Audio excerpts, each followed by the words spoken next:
Okay, so good morning everybody. Today's daf is actually Nun Gimel, and we're going to start on Nun Bet, Amud Bet, towards the bottom. 1, 2, 3, 4, 5 lines up from the bottom in Bevarachin. It says, today's daf is Nun Gimel, but we're starting on Nun Bet, Amud Bet, because we have to start with a full concept. We can't start in the middle. So Nun Bet, Amud Bet, 5 lines up from the bottom. And what it said in the Mishnah, it's talking about the candle of Havdalah and some of the rules about the candle of Havdalah. And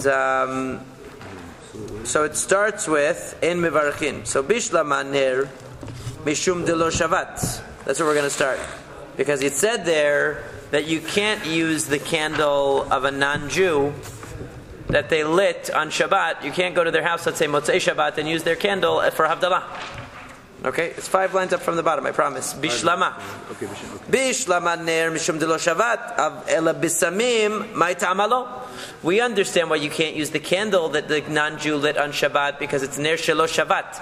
Only a candle that rested on Shabbat, so to speak, is allowed to be used for Havdalah, which means to say that a candle that was created through a violation of Shabbat is not permitted to be used for Havdalah. The reason being, because the whole idea of using a candle for Havdalah is that you're distinguishing between the time where you weren't allowed to use fire and a time where you are allowed to use fire. That's why on the end of Yom Tov, we don't have a candle at Havdalah, because you're allowed to use fire on Yom Tov. On Shabbat, you're not allowed to. So a candle that was produced bi'isur, it was produced in violation of Shabbat, even though a non-Jew obviously is not obligated to keep Shabbat.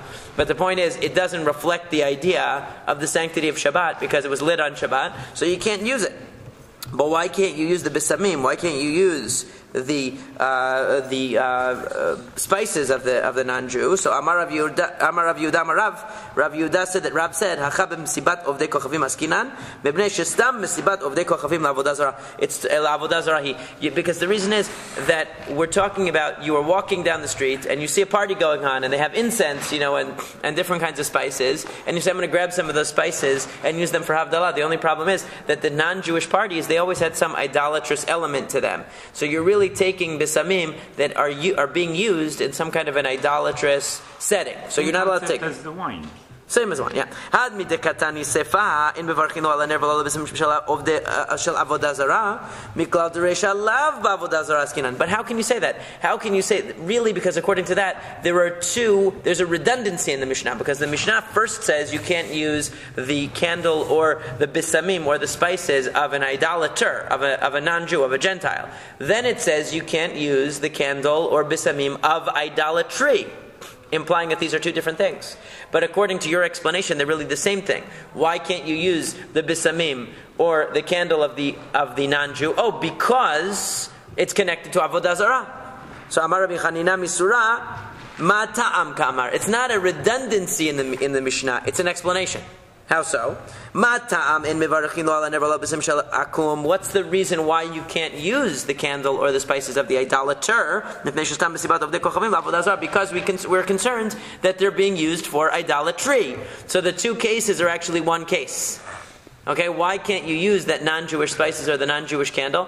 Because we're concerned that there's some element of idolatry in that it's being used for, not just because it's owned by a non-Jew. So today, nowadays, where we say that they're not really adukim b'avodah zarah, the average non-Jewish party doesn't necessarily have anything to do. It could be totally secular. There's a question whether these halachot would apply the same way. Tanu Rabbanan, the rabbis taught, or sheshavat mevarachin alav v'shelo shavat in mevarachin alav. As we said, a candle that rested on Shabbat, meaning it wasn't lit on Shabbat, you can use. But a candle that was lit on Shabbat by a non-Jew, you're not allowed to use it for Havdalah after Shabbat. So, my Shabbat my lo Shabbat. What's the definition of a candle that rested or not? So turn to Nun Gimel Amud Aleph Ine ma lo Shabbat mechamat melacha.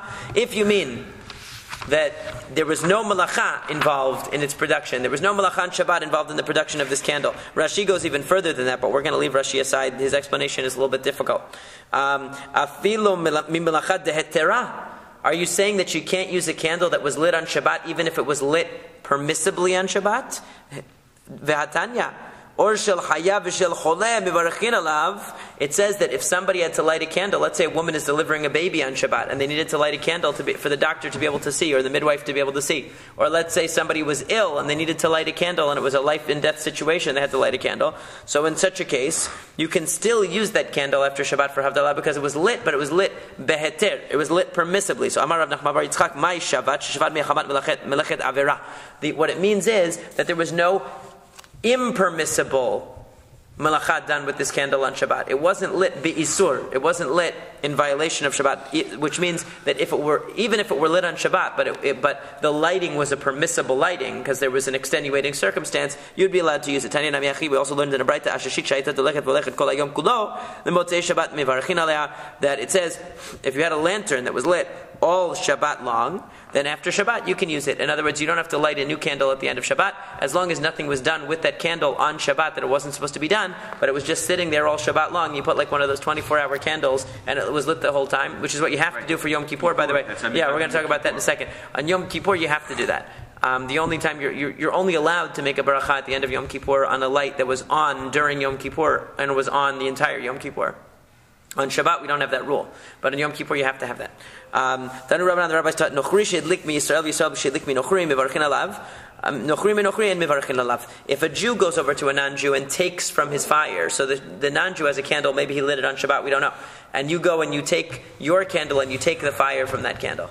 Or a Jew who had a candle lit in his house, which we assume he didn't light on Shabbat, and a non-Jew comes and takes it from a Jew, you can use those candles on Motzei Shabbat. We're assuming that this lighting took place on Motzei Shabbat.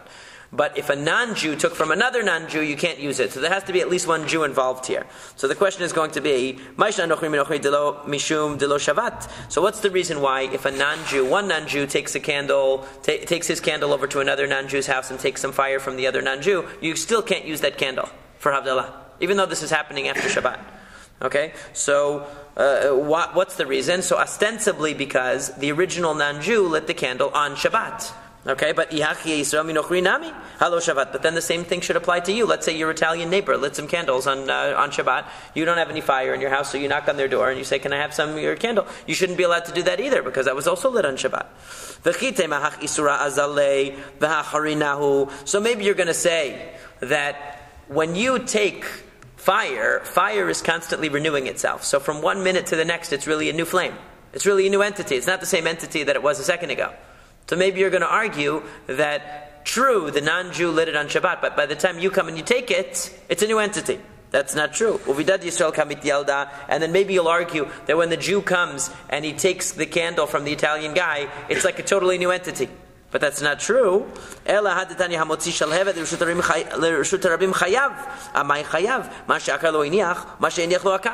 then we would have a problem with a halakhan hilchot Shabbat. It says if you take a flame and you carry a flame on a tiny shard, you carry a flame on Shabbat from inside your house to outside your house. So you're doing the malacha of carrying. There's no eruv. Okay, you went from inside your house to outside your house carrying a flame. It's chayav. That's considered a violation of Shabbat because it's a significant entity.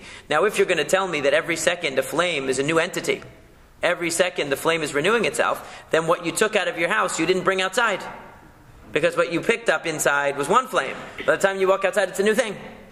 And you have to pick up and put down the same thing in order to violate, as we're going to learn in the very beginning of Masekhet Shabbat in a couple of weeks.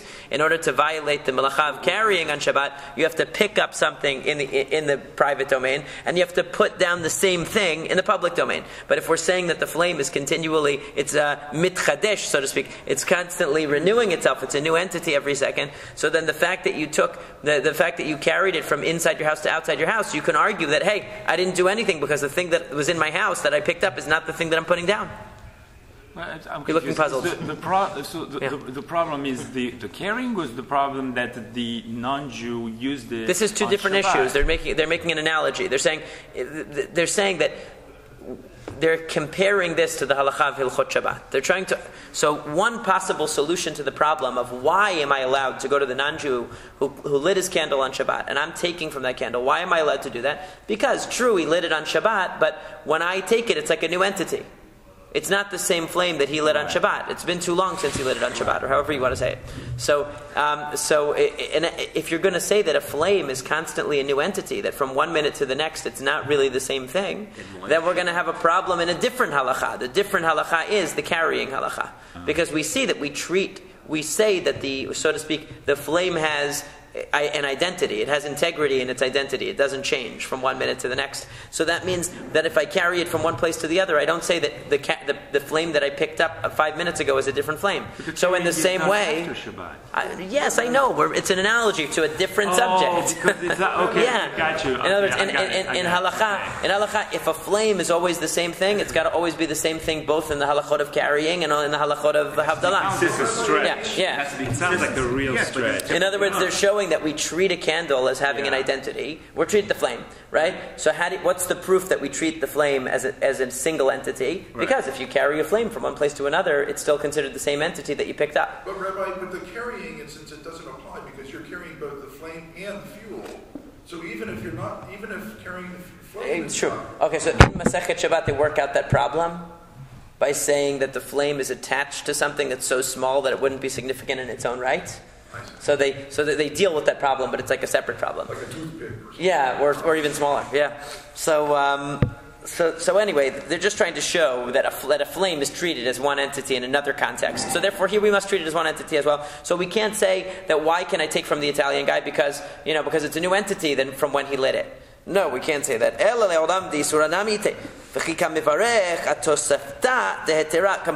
So what's the argument then? That when I come and take it from the Italian guy, I'm benefiting not from what he lit on Shabbat, but the additional, because when I take it with my own candle, now I'm adding something new. There's a new component that's tosefta dehetera. The part of it that's being fueled now after Shabbat is mixed with the part that was fueled on Shabbat. So even though he lit it on Shabbat, by now when I come to take it with my candle, it's still considered the same flame that he lit on Shabbat, but there's an additional fuel being added to it that didn't exist on Shabbat. So there's sort of an admixture of permissible flame with the prohibited flame.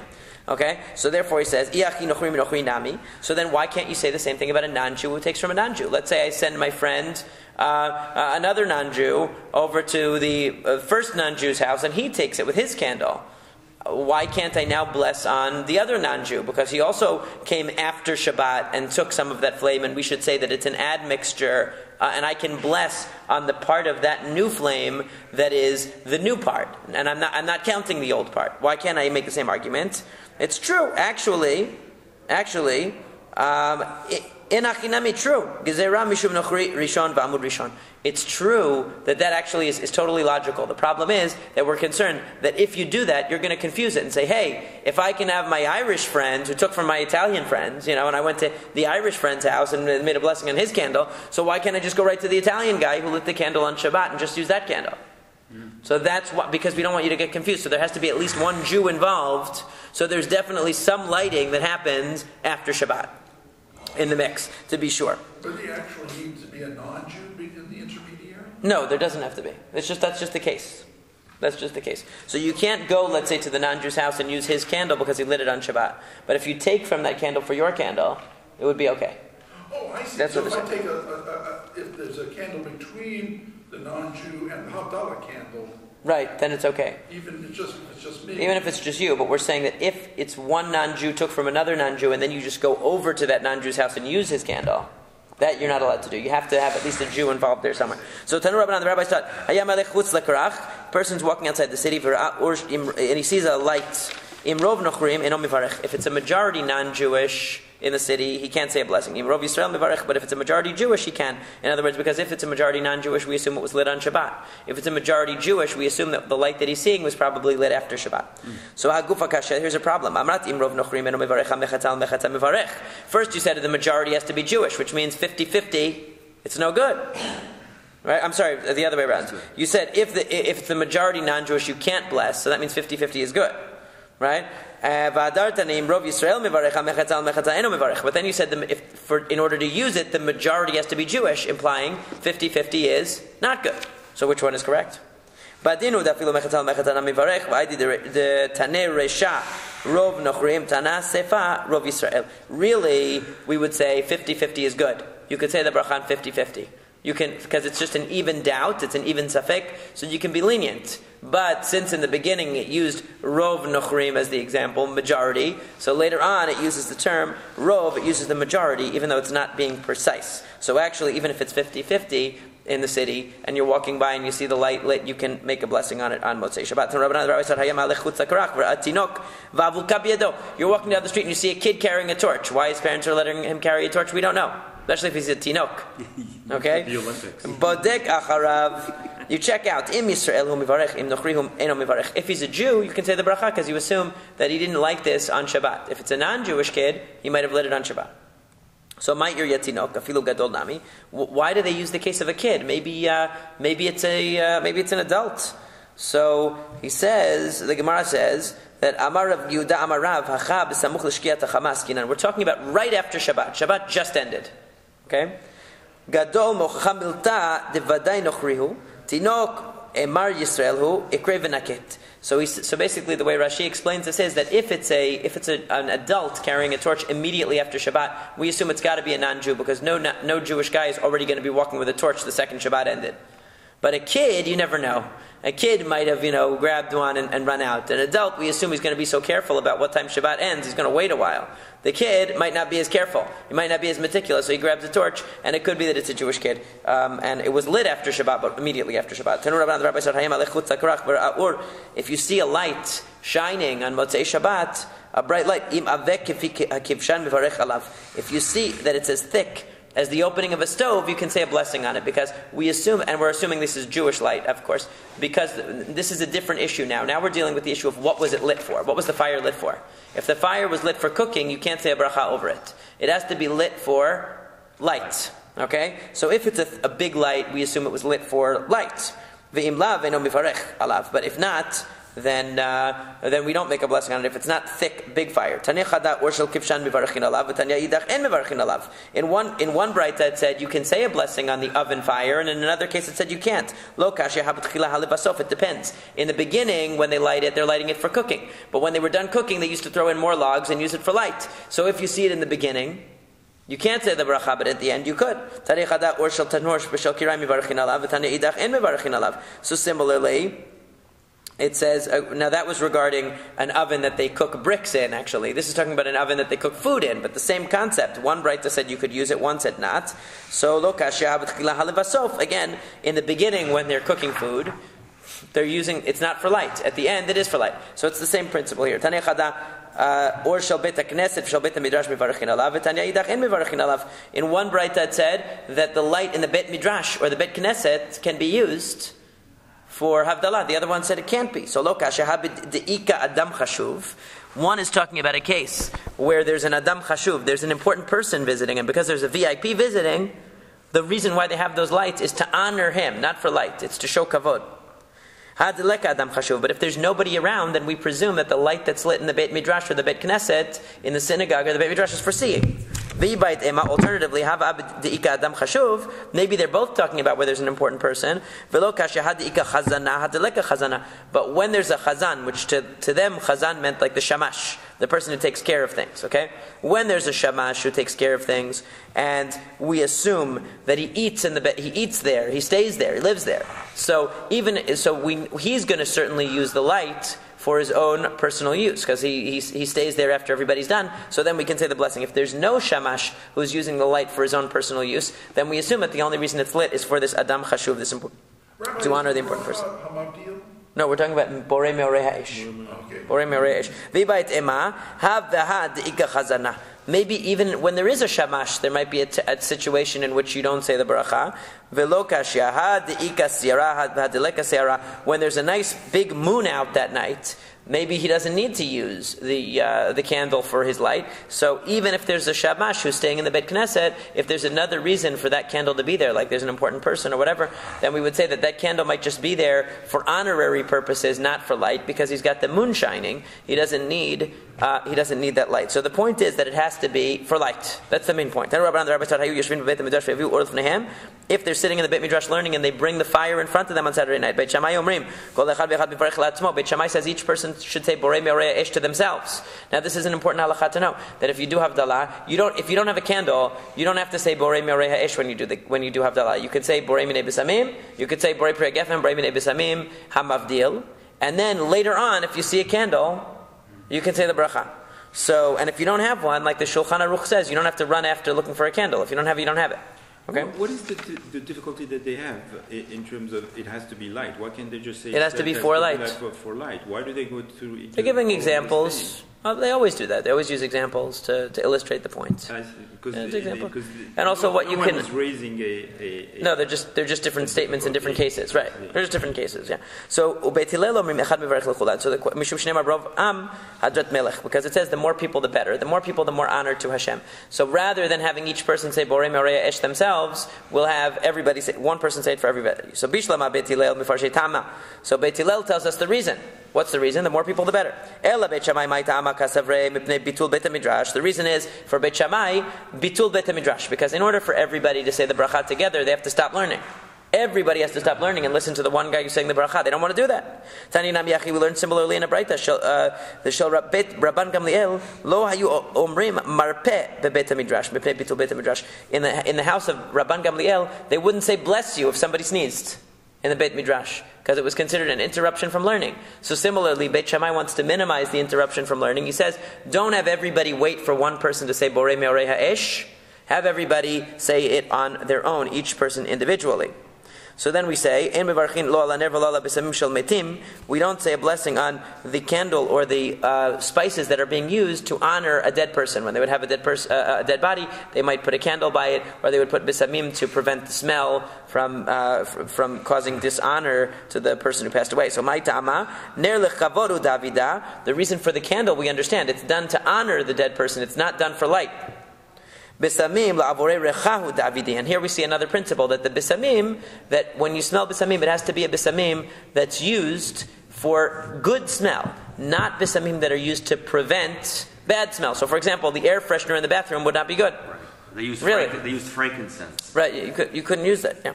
So Rav Yehuda said that Rav said, Kol shemotzi'in lefanav bayom uvalayla in mivarchin alav. Any dead person, any niftar, that they would bring a candle, whether it was day or night, at the levaya. They would bring candles. That you can't use. Why? Because that shows that the candle's only to honor the person, because they would have brought it day or night, even when you don't need a candle. But anything that you don't take out except at night, in other words, the only reason they're bringing out this candle when they're going out to the levaya on Motzei Shabbat is because they need light, not to honor the dead person. Because if it were a daytime funeral, they wouldn't be doing it. So there, you can make the bracha because you see that it's really for light. Amar Rav Huna said, B'samim shel beit hakisei, say they even had that. Air freshener in the bathroom, there's no good. Or if you have deodorant or something, whatever, something that's used to cover up bad smell. Is there a property of a besamim that makes it? No, it's just what it's used for. Oh, it's just what it's used for? Yeah. Okay, anything can be used for either. Okay. Yeah. You can't, during Havdalah, you can't run into the bathroom, pull out... Grab the air freshener off the wall and say, Some people think they could do that. Yeah. Right. I was just so that's in mivarchin alav. We don't say the bracha on that. Is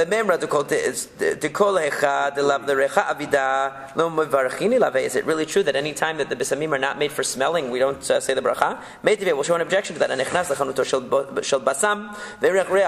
If a person goes into a spice shop and smells everything, should say pam echad probably, but that's okay. So when the person goes into a store that sells spices, even if he sits there all day, he just says borei minei bisamim one time, and he can smell it all day long. But what do you see? Okay, if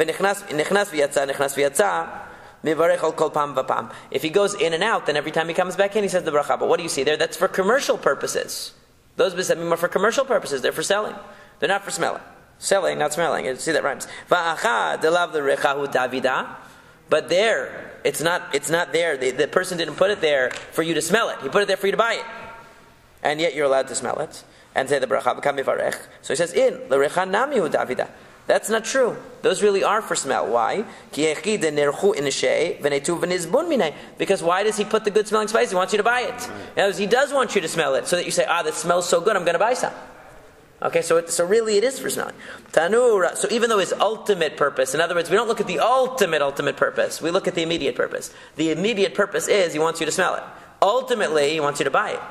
But the fact that ultimately he wants you to buy it doesn't take away from the fact that he does want you to smell it and enjoy it so that you will buy it. Then Rabbanan, the rabbis taught. A lot of people walking outside the city in this Gemara. Walking outside the city, and he smells good b'samim. If it's a majority non-Jewish, you don't say the bracha because we said before. It could have an idolatrous purpose behind it. If the majority is Jewish, you can say the bracha. Rabbi Yossi says, even if it's a majority Jewish, you don't say the bracha. Why? Because there used to be people who would burn incense for superstitious or magical sorcery, right? Unfortunately. Is it really true that there are that many Jewish people who are doing that? So ishtakach ruba delav l'recha avid v'chol ruba delav l'recha avid lo mivarech. So basically, what Rabbi Yossi is saying is not that every woman is burning these incense, this sorcery incense. But what he's saying is because people do things for different reasons. So even if you have a majority Jewish, you still have to be, unless you know the specifics of those bisamim, you don't know. Some people do it in order to perfume clothes. Bisamim that are being burnt, like incense being burnt to perfume clothes, also you can't say the bracha on, because it's not for smelling the incense, it's for giving a smell to something else. So that also, in other words, what Rabbi Yossi was doing was giving an example that, hey, some people do it for this reason, some people do it for that reason. So since you don't really know, just the fact that the majority is Jewish doesn't mean that the smell that you're smelling is is for the purpose of smelling. It could be for some other purpose, and therefore you have to know what you're smelling. That's why you're not supposed to go to the spice rack and pick up the cinnamon and use it for bisamim, because that's for cooking. Because that's for cooking. That's for cooking, right? You're supposed to have a separate one for the smelling. Right. Designated. Right. So what he's saying is that even in a case where the majority is Jewish, since you don't know the purpose for that particular smell, you have to be concerned. Not that everybody's doing idol worship, God forbid. We certainly hope not. Okay. So now, Rabbi Yochanan said that Rabbi Yochanan said, Hamelech b'arvei Shabbatot b'Tiveria u'motzei Shabbatot b'Tzipori. If a person's walking on Erev Shabbat in Tiveria or Motzei Shabbat in Tzipori, ve'iriach reach, and he smells something, because that was the time that in those respective areas they would perfume their clothes with incense. In one place they tended to do it on Friday, in one place they tended to do it on Motzei Shabbat. So the point is, even where everybody's Jewish, we still don't really know if the majority, in other words, even where everyone's Jewish, if we know that the majority of use in that Jewish town at that time is for a non-smelling purpose, we also don't say the bracha. So if you're walking through the shuk, you're walking through the marketplace of the idolaters, and you smell a smell and you enjoy it. You purposely go to smell the bisamim that you know are going to be used for inappropriate purposes, that are going to be used for idolatrous purposes. You could say, hey, I didn't have a choice. I was walking through and I smelled it. But it says nitratza. If you wanted to smell it, you said, hey, I'm going to smell this good smell, then you're held responsible for that. We turn to Amud Bet. A person doesn't say the bracha until they benefit from the light. Rav Yehuda said that Rav said, lo ye'otu. So he says, lo ye'otu mamash. He says it doesn't mean that you actually had to benefit from the light. It means that were you standing close, you would benefit. In other words, it has to be a light which could be benefited from. It has to be a significant enough light that it could give benefit. Not that you're close enough to benefit. Rabbi, can flowers be used for bisamim? Not usually. You could use it. Some people use like a fruit, like an etrog could be used. Yeah, you could. And like walking through a garden, you wouldn't say bisamim? There is a bracha to say. Mm-hmm. Yeah, there is. No, for sure. And similarly, Rav Ashi said, even if you're standing very far away from the light, as long as you see that it's a light that could give you benefit, you could say the bracha. There is no objection.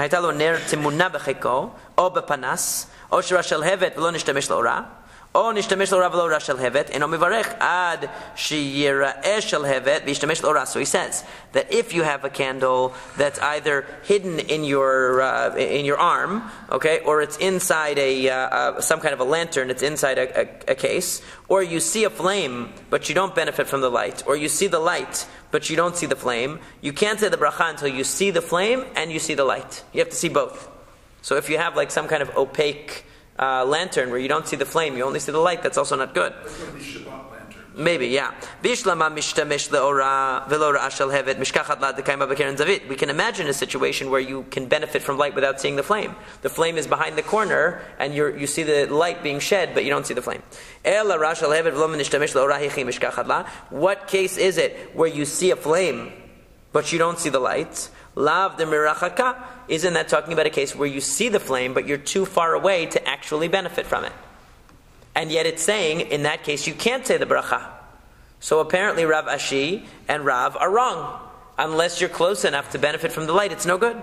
Well, Lo kegon. That's where you have so much light and the flame doesn't do anything because there's already so much light. That's true too. Well, the answer they give is lo kegon de amya va'azla. We're talking about a flame that's flickering to go out. So you see the flame, but there's really no substantive light to benefit from. Okay, so Rav can still defend his position and say it's not that you have to be close enough to the light in order to benefit from it yourself, as long as that light is a light that can give benefit. But here we're talking about a case where it's flickering so much that even if you were standing close, you wouldn't get any benefit. So that's why it's no good. So if you have coals that are still burning, you can say the blessing on them. But if they're going out, you can't say the blessing. What does it mean, whispering coals? Whispering means that they're still burning a bit. So if you stick a toothpick in there and it would become lit, then they're still considered burning. Okay, as long as it's that much, that's enough to be able to say the bracha on it for meorei ha'esh, if those were lit for light.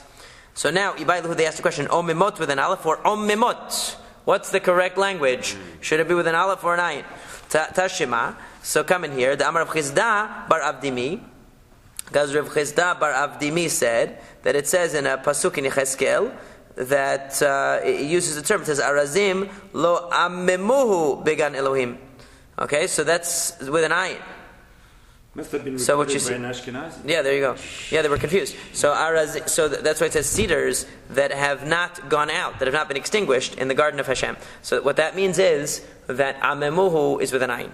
Now for Rava Amar Ye'otu Mamash, Rava says, no, I disagree with all the foregoing, and I say, all the aforementioned points I disagree, and I say you actually have to benefit from the light. V'kama, and how much? Amar Ula says, Kadesh Yakir ben Yisrael lepundion, to tell the difference between two different types of coins. Chizkiah Amar Kadesh Yakir ben Milozma shel Tiveria leMilozma shel Tzipori, to tell the difference between two of the same coin, but from two different places.